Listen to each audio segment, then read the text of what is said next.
தனியா படிச்சா ஏறவில்லை, துணை நீ இருந்தா போதும் புள்ள.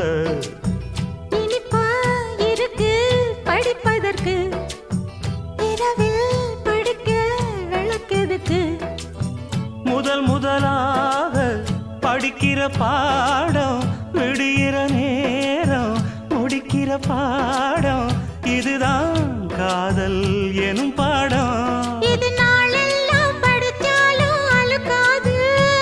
அடி நமக்கு இந்த புது பாடம் சலிக்காதம்மா, பள்ளிக்கூடம் போகலாமா, அதுக்கு புத்தகத்தை வாங்கலாமா.